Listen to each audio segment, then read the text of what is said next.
All right. Welcome back.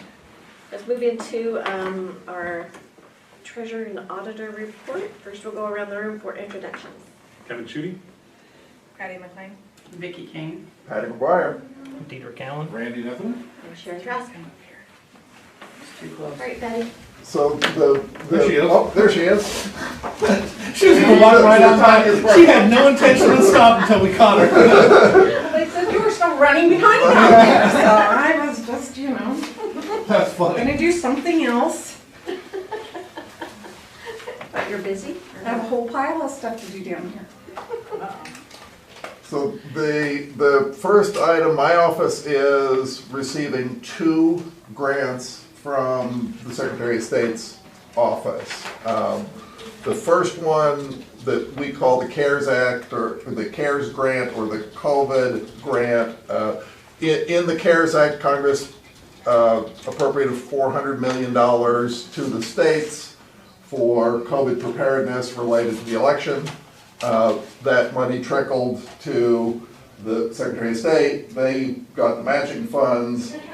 Mason County share of that is $169,510. I have signed the agreement. We should be getting the check any day for that. That needs to be spent in its entirety by December 31st, 2020. And we have to return anything left over and any interest earned on that account. The second grant, which is actually came before, but is what we call HAVA 3, the third payment of the Help America Vote Act to the states. Again, money went to the state. The matching funds were in the budget approved by the legislature earlier this year. Our share of that is $136,674. That has to be expended by September 30th, 2024. So we have quite a bit more time to be thoughtful about it. The focus of the first grant is COVID preparedness. The focus of the first grant is exclusively on COVID preparedness. The focus of the second grant, the HAVA 3 grant, is cybersecurity generally, but broadly on the improvement of the operations of elections. So we have quite a bit more latitude on the second smaller, longer grant than we do with the first grant, which is specific to COVID. Part of the grant is that we have to track the interest for each grant separately. The treasurer has prepared a resolution to establish a new account for these 2 grants together. Yeah, so it requires, approval from the commission to open an imprest account to put these funds into. It's not something we can put into our general fund. It has to be a separate interest-bearing account. So we'll open a savings account with Columbia Bank, and we'll move the monies back and forth as they remit expenditures. Then we'll move the money back to cover those. So they will go through the general fund, but the money will come back and forth out of that account. Not anything too different than what we've done with some others accounts, but they're very clear that this cannot be commingled with any of their other funds, so I can see keep them separate. Yeah, and unlike most federal grants, I mean, this is sort of unique in that most federal grants are reimbursable. This grant, we get the money up front and spend it down. But the same general rules apply related to auditing and tracking and all that stuff. And Congress explicitly says that the interest earned needs to stay with the funds and be expended for those purposes. So therefore, the separate accounts. And we can spend the interest too, right? Yes. So you can Yes. spend it. Yes. Yes. I mean, spending $169,000 between now and December 31st is going to be a challenge. But we come earlier talking about purchasing a sorting machine. We've signed the paperwork on that, even though we don't have the money yet. So that's a $65,000 expense that will come out of the $169,000, because the purpose of that is to keep people out of the ballot processing room, reduce the number of staff people we have there, and speed the process. So clearly related to COVID. Among the other things we're talking about related to COVID are cameras in the ballot processing room so people can observe the process without being in the room, and streaming that a number of counties are doing, so that our processes can be open and transparent and everybody can see what's happening without being in the room. So that's the sort of thing. Do you have a timeline for those? Well,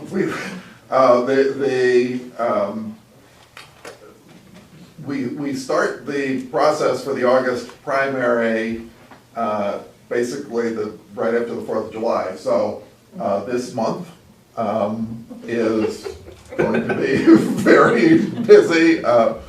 And I mean, we're also talking, we're continuing to talk about the ballot processing room and building a public entrance on the back of the building for elections purposes if somehow our building is closed again. If things go bad, you know, we have a responsibility, a legal responsibility to be open to the public. And so we're looking at changing the back door so we can have people come in and be served in sort of a temporary manner while we're going through this, because to reduce the traffic upstairs, which we'll get to the topic of traffic upstairs in just a second, but if we can keep elections foot traffic from going upstairs and have them come in the back door, it's gonna help everybody upstairs, because around the election there's gonna be a ton of foot traffic. And How much foot traffic does that increase during elections? well, so this year will be unique because it's the first time that we have had same-day voter registration, and during the last 8 days, that has to be, by law, that has to be in person. We've never done that before, and you know, and I have absolutely no way to judge, excuse me, whether that's going to be 50 people in 8 days or 1,000. I mean, I just don't know. And I mean, we sort of need to be prepared for 1,000. And so, you know, that's what we're looking at in terms of staffing. You know, there are also people who need replacement ballots for whatever reason, that they lost their ballot, spoiled the ballot, all those. That's walk-in traffic.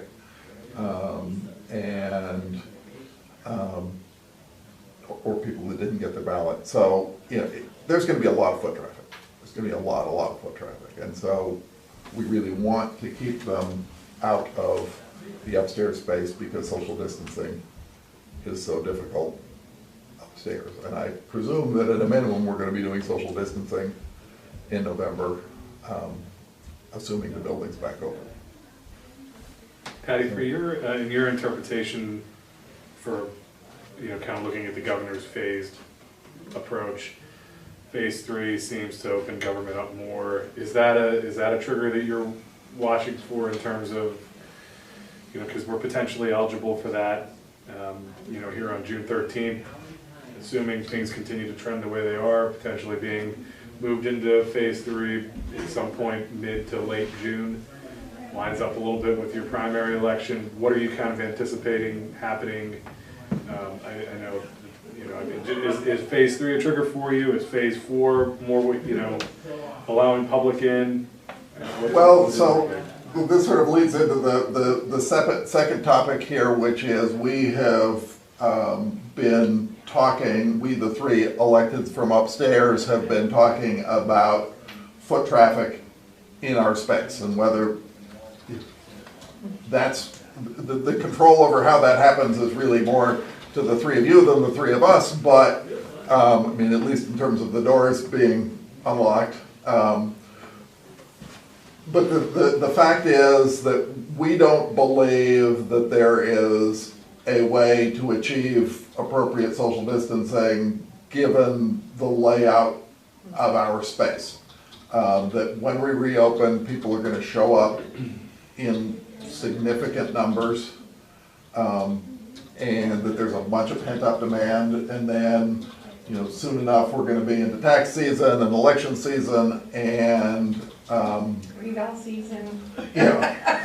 boat renewal season, I mean, all these seasonal things that we know happen year after year, and so, we have found a company called QLess, letter Q, LESS, that sells a scheduling and queuing system. It is web-based.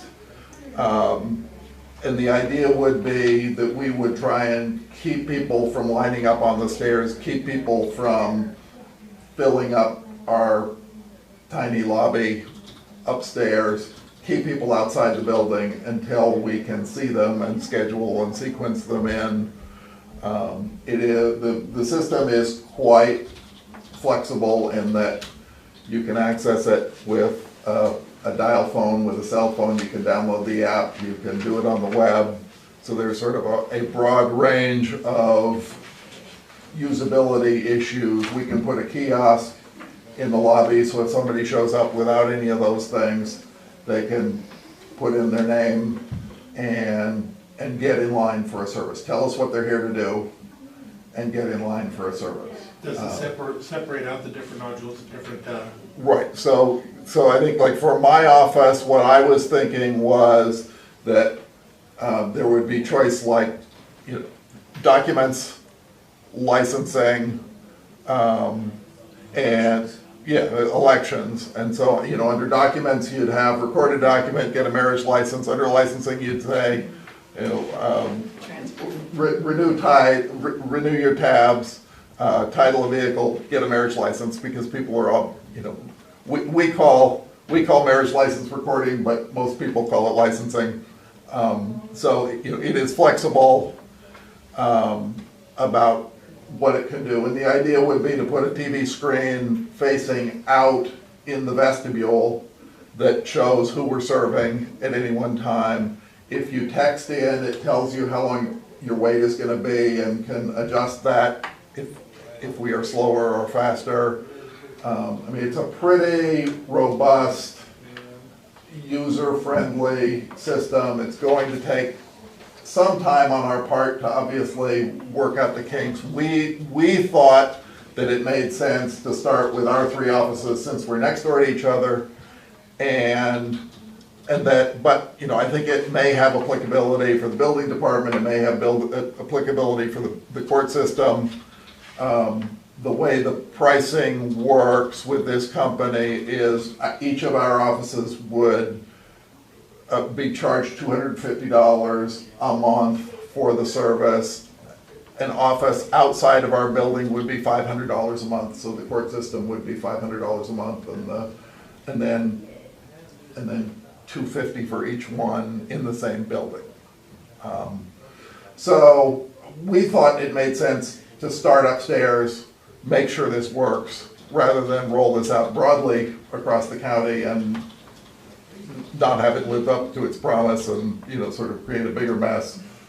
But if it works as well as we hope it will, that it would make sense for other offices and departments in the county. The startup for the cost of setup, the cost for hardware would be a TV in the lobby facing out, a metal kiosk with an iPad in it that people could use if they show up here, and a year of service. Those things together is about $13,500 for the first year. Our thought would be we would subscribe for a year, and then put this in our budget for 2021, and then ultimately you guys get to decide whether we keep doing it, whether it makes sense, whether, hopefully we'll know more at budget time than we It do. sounds like a prepay conversation again, like we're talking about with some of the other things where to capture, so this, in my mind, seems like it would be CARES Act dollars eligible. That would be our hope. So like we gotta spend that by a certain date, so like prepaying for the year, this year, so that we're not messing around with multi-year appropriations out of federal funding that doesn't extend beyond this year. So that'd be worth seeing. And if the we can do ongoing something like costs that. were about $3,000 a year for our 3 offices, was it not? Each, yes, yeah. $3,000. $250 a month is the, after you pay the setup cost, there's a $2,500 setup cost, and then $250 a month in each office.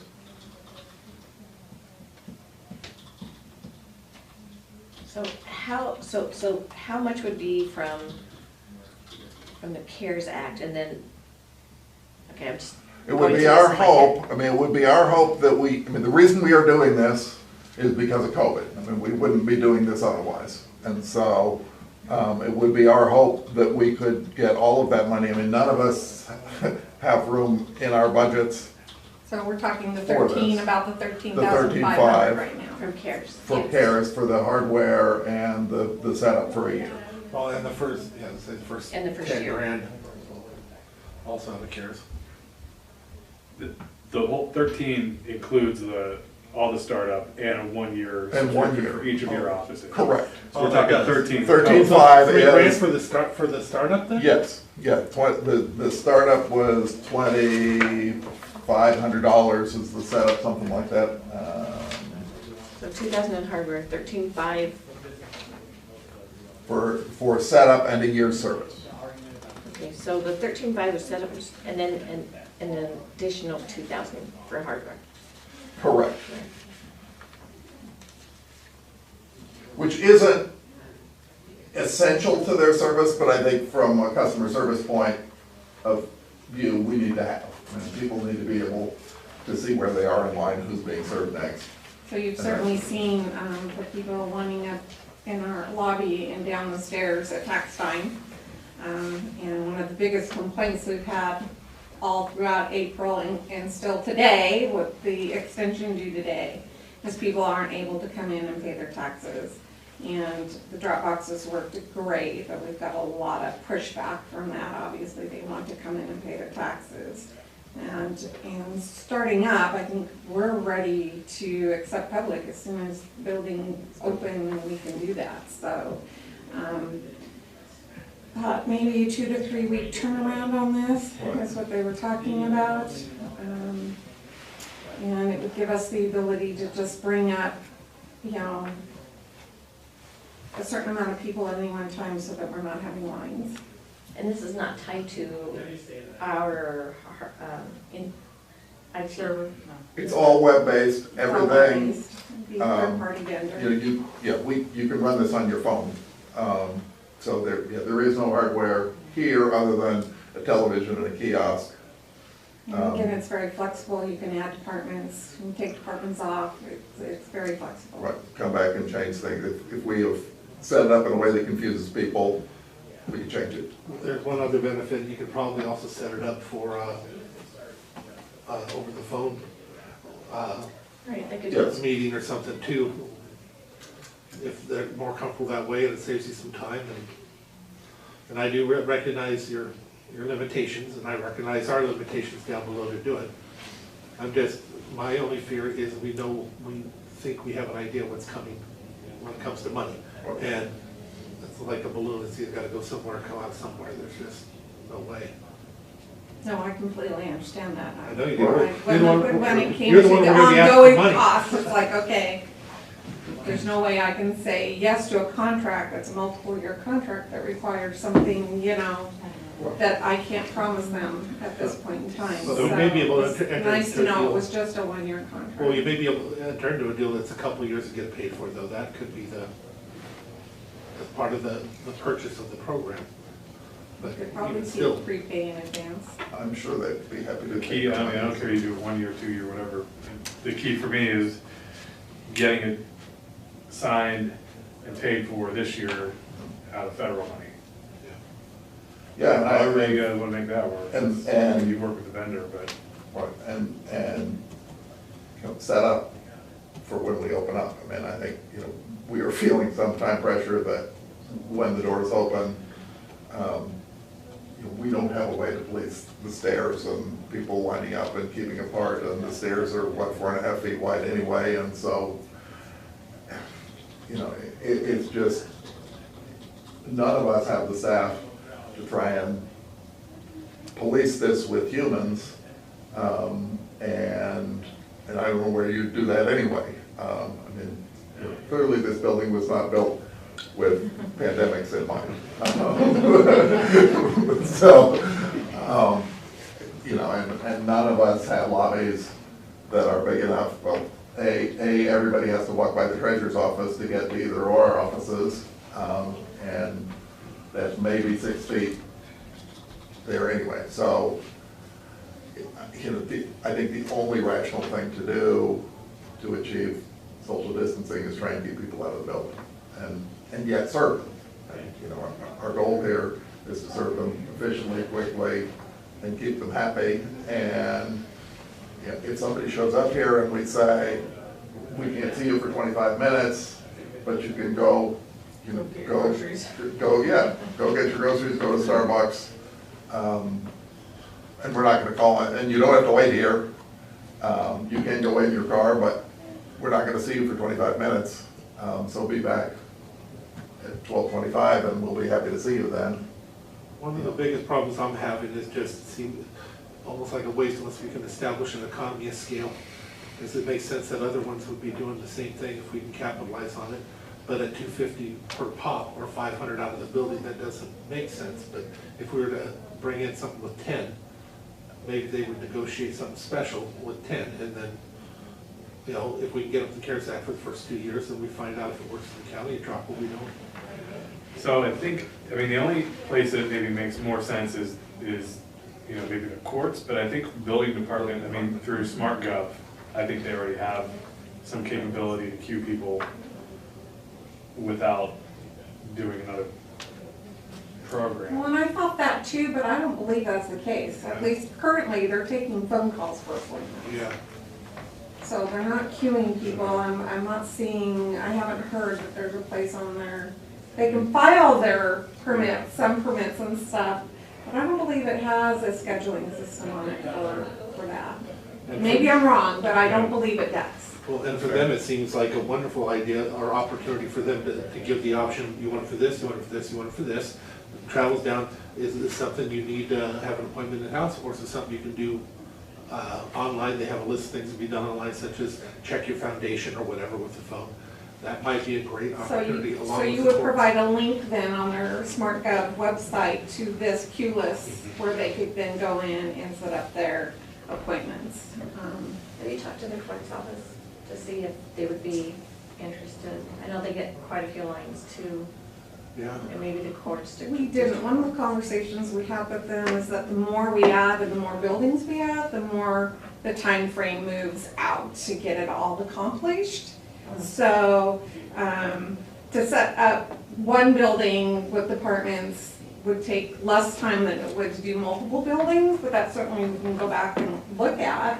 I mean, and I certainly would be happy to do another demonstration for more departments if we We needed can agree to make your guys as the first one. I don't see any issue with that. And this way, any lag time would be, you know, elsewhere, but it's more the negotiation of the economy of scale, and see if we can get down a price where they do a lot more, if we can get it paid for too. We want to make sure that it's paid for. I mean, I will say that this is one of those business sectors that has become very hot of late. Yeah. And so, you know, something I wish I had invented, and so, you know, I just don't know how willing they are to wheel and deal right now, because you know, every government is facing, every business, every government is Yeah. facing this. But just like anybody else, the opportunity to capture a large pot compared to a small pot that may Sure. disappear in 2 years, the larger the pot, the less likely you're gonna lose it. That's, you know, and if you don't wanna call, I'd call, whatever you guys wanna do. I just think that this is an opportunity. I'd hate to see us, if we're gonna do it, I'd hate to see us miss a savings for a larger one, especially if the CARES Act would pay for it for us to learn how to do it, decide if we want to do it elsewhere. It'll also protect other staff, even our staff right here in front. People coming in. If we were able to set up some type of a nice arrangement with them, where we could put on some of these smaller departments and have it affordable, that would make a lot more sense and would protect them also. I don't know how much we would use it here because not too many people come in. Well, right now to schedule especially, appointments, yeah. but if I mean, they, even before. but if they do, if they want to schedule an appointment or do anything, it would make sense not to have them lined up here in the hallway, especially if everybody's going to be using the hallway or the front. That's the thing I'm thinking about in my head. Our staff will be at greater risk the more people we put in there. The more chance that they can not be here until they're needed. Which would reduce it if the upstairs were queued up, because then Yeah. they wouldn't come in Yeah. and tell their time. Right. Hopefully. Right, Zip right up. And COVID. Did you look into the bidding They requirements? go. So I talked to Jen Byerly just before we came in, and she did not give me a definitive. I also talked to Tim about whether this is an emergency.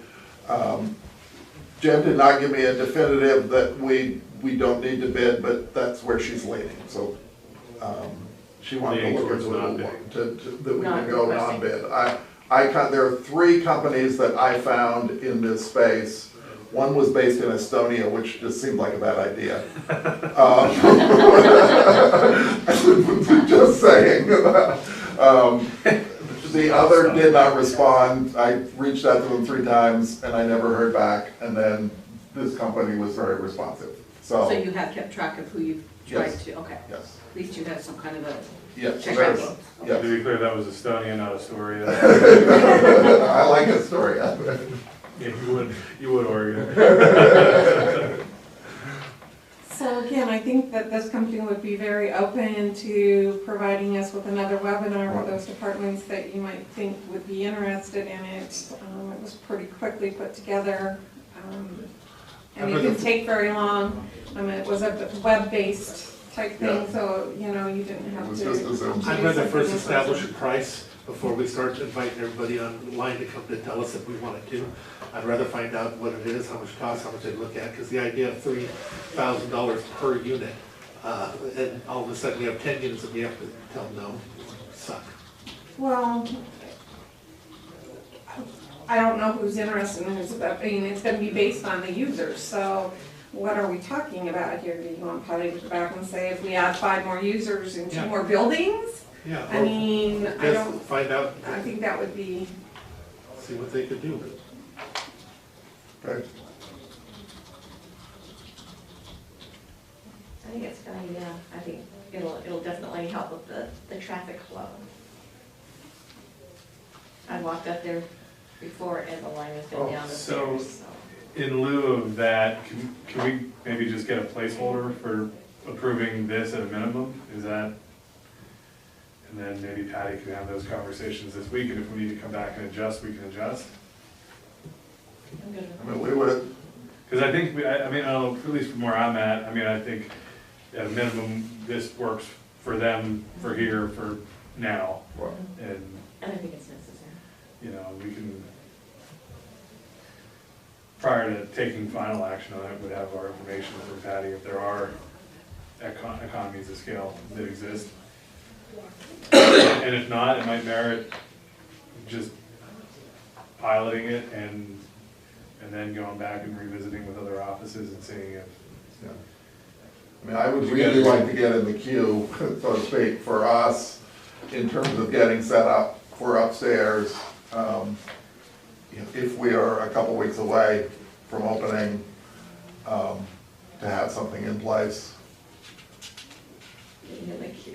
Sorry. I couldn't help myself. that's where we'll be. is it Q less or Q-less? I have an 11:30 appointment, so I have to sneak back out, sorry. No problem, thanks, Lisa. Thanks, Lisa. And Patty, your office would manage any records requests from the software?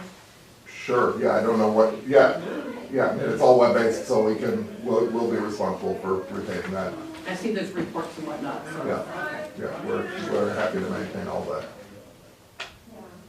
Okay.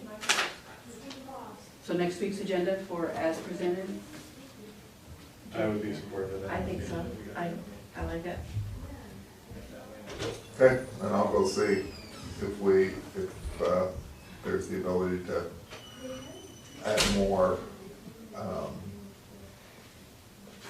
offices, how they, I mean, I will tell you, it doesn't make sense to me that adding, in a web-based system, that adding an office outside of this building should be more expensive than adding an office inside this building. I don't see the rational basis for that difference in pricing. So if I could come back with $250 for each additional office, would that be better than $500 for each additional office? Feels like it would be. Yeah. Okay, just checking. At least 50% better. I mean, it doesn't make any sense to me. I don't, from a pricing standpoint, that just seems like they're making money and there's no additional. And especially if they want to capture a county, it just makes sense to me that there's gotta be opportunities there to take advantage of. Or if there was a rate for every office in the I was gonna county. say, that's more the rate, the thing I'd look at it. One of the things that you said made all the difference in my mind when it came to the negotiations. You called the other ones and you got nothing in one, the other one answers the phone, the other one's calling, which one's hungry? Yeah. That's how I, Yeah. And I know Pacific County, I will also check with Pacific County and see what kind of deal they got, because my understanding, all of Pacific County has signed up with this company, and so let me call the auditor of Pacific County and find out what kind of deal they got. That would be good. And that would help with negotiations, I presume. It should. Good work. One would think, yeah. Okay, Yeah. I good, like it. thank you. thank you. Steve? Me too. All right, guys ready? Okay, we'll move into our assessor's briefing. And we lost some people. We'll go around the room and for introduction. Kevin Cheese. Vicky King. Patty, McLean. Peter Allen. Randy, another one? Sharon Trask. Take her away. Take her away. Well, initially last year, when I reorganized my office, I'd asked for the chief Frazier position to be turned into an analyst position. And now I basically have two people doing the analysis job, so I was just wanting to promote item A from a senior appraiser to an analyst, because that's more of the work she's doing. And as a team, they do work closely together for that position. She has more of the duties of that position than a senior appraiser. She does a lot of the, kind of the start of the analysis, and Tom Gibbons does more of the result, like the, evaluating the Excel programs and stuff after item A analyzes it. And item A also defends all the board hearings, board equalization protests. She reviews the sales and he does the calculations. It's like she starts it and he finishes it, so they work more as a team, so I just feel more in line to promote her to analyst as she's doing more of that job duty. And so she started as in step one? Yeah. Well, No, I think we'll No? bump up to the same place she is now. Isn't that correct? yeah. That's 5%. You have to be at least 5%, right? So right now she's a senior, step 3. And so we figured she'd go to analyst, step 3. And we have plenty of money in our budget, even if we were required to reduce hours by 5%. We've only spent 40% of our budget this year, As of today, we're at 39.5%. But we have over $60,000 and probably 70 that we're not going to spend. So why did, I see that the terminology that was used kind of surprised me. Which, Not on yours, on the, what was sent to you, the following salary change has been rejected. That caught me off guard. I've never seen that in a. really? Not in that manner. Recommended, not to, but I've never seen that rejected before. So that caught me off guard. What did we talk, what came from HR that we're talking about? Apparently this isn't a reclass, this is something different. Promote. When we talked with you about changing, we were never going to have another chief appraiser in the office.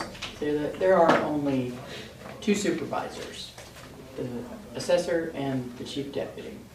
Used to be chief appraiser. And that position was not ever going to be filled by Patty again.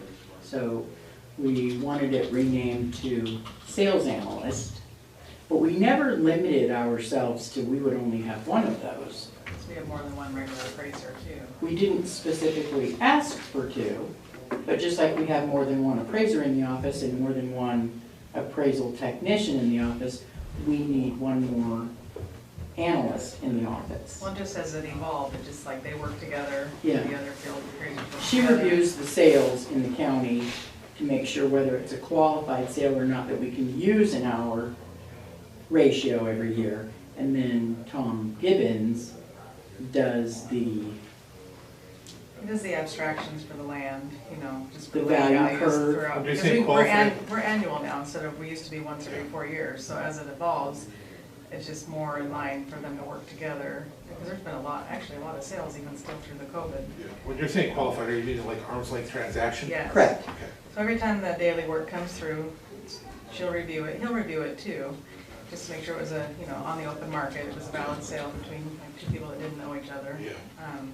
Just what it was at the time of the sale, and make sure our information's accurate. Which is big, that makes a big difference. You sell it to Grandma Jan or whatever, Yeah, $10, it's changes not really from sale. valid, or, like a tax sale is not a valid sale, so. They work closely with getting all the sales prep for him to analyze, to abstract for the land values, and then the improvement values are separate. So on your budget structure, are you, because this is a reclass, that's why this is throwing me off a little bit, I'm trying to figure out. Right. It seems to me like you're trying to create a whole new position. Are you gonna cancel the position this person was in? Is that what you're asking for? Are you asking for us to create a whole new position in a budget line? Or do you already have something in the budget line that's not filled? We have something in the budget line that's not filled, but they're actually, everybody's tiered. Everybody starts out as an appraiser trainee, and then once you pass accreditation, you go to an appraiser. Right now, we have 4 appraisers. Technically, we have 2 appraisers, and then the rest are all senior appraisers. So we have more than one of each title. So she's already in there as a senior appraiser. She would just be promoted to an analyst, so we would have 2 analysts, 2 senior Do you currently appraisers. have a position in your budget for that analyst? Yes. No, you don't have to. Wow. Well, we don't have 2, no. Okay, well, that's what I'm asking, so that's different. And we did, like I said, we did not specifically ask for 2. But we do still have an extra line. We have 14 full-time employees, but we still only have 13 But still, we're people. back to it being a reclass. Because you're trying to take a person, reclassify them. Basically. Whole nother stage. I just want her to get paid for what she's actually doing. And did we ever take it as a reclass? Or is that what this is? You talking about last projected? year? Anytime, right now that we're looking at, there's a process we go through for reclassification, where they go through and they look at the job duties, they look and see if it meets Oh. job duty for this. If it meets job duty for this, they can be perhaps reclassified Oh. up to that. After HR looks for it, make sure they fit all the parameters, Right. then it recommends it to the commission agree or disagree Right. to reclassify. We probably didn't because of the other real property reclass we went through. Well, the last year, the analyst was never a position until last year, until we created it. And then there was only one created, correct? Yes. Yeah. So I didn't know it was gonna limit me to just one, means I have more than one appraiser, one senior appraiser, once time on the job, so I don't know. And it's not that limited, if you want an employee to be reclassified to a new position, for our staff and everything, it has to go through that process to get reclassified. Right. And that's why I've never seen them rejected, because that doesn't come to us. Well, that was in Munis, that was because they went to use, in Munis, you can ask for something and it rejected It it has to because go. Okay, it would be a so Munis rejected promotion. it. It's the same, it's what she's doing, but promote that position Yeah. up to this. So the Munis is saying it's rejected because it didn't go, it's not reclassified as that position. Right, you that can't person. just Well, create. Don Okay. Don explained it to me, they have to make sure. Yeah, so no, that What makes you're sense to saying. me. So I guess what I'm saying is, it's not that I'm not supportive, because I think I am. If she's doing the work, I usually am. And you have it in your budget, but it still has, usually there's a process you have to go through, And HR will give us their reason why they do or do not. And we've gone against HR in the past because we've disagreed. It's almost like she's working out of class. Yeah, and that's what it comes down to. We put that together because there was a lot of people that were just given extra duties and more work. And they wanted to reclass it, that wasn't a reclassification, that just was more work. I agree. And that actually stopped even somebody, at that level right there at one point. So my recommendation, and I'm just telling you what I think it still needs to be a reclass and go through the steps of reclass like anybody else would.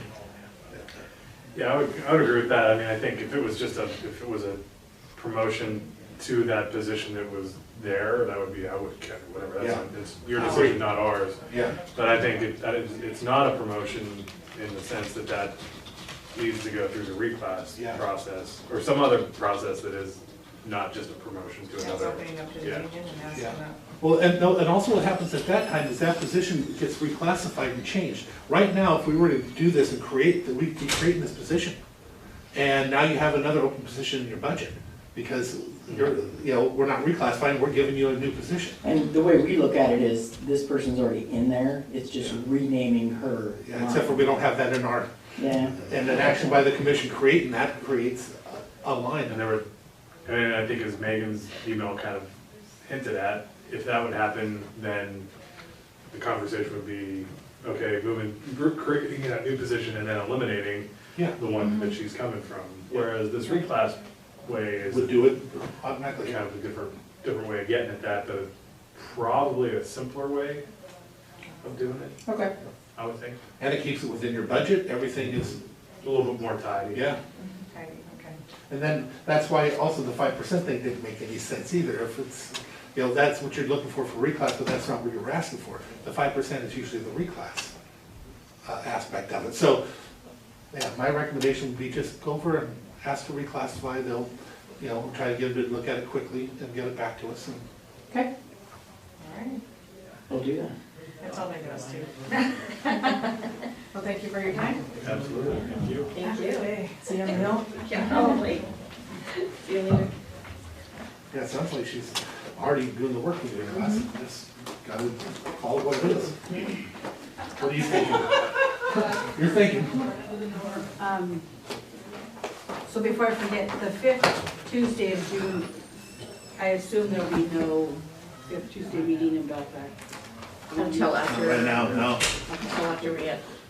I don't wanna have one in my community, but not right now. I don't think it's a good time right now. Well, and I think, that we're dependent on the school district, Yes. Yeah. Right. so.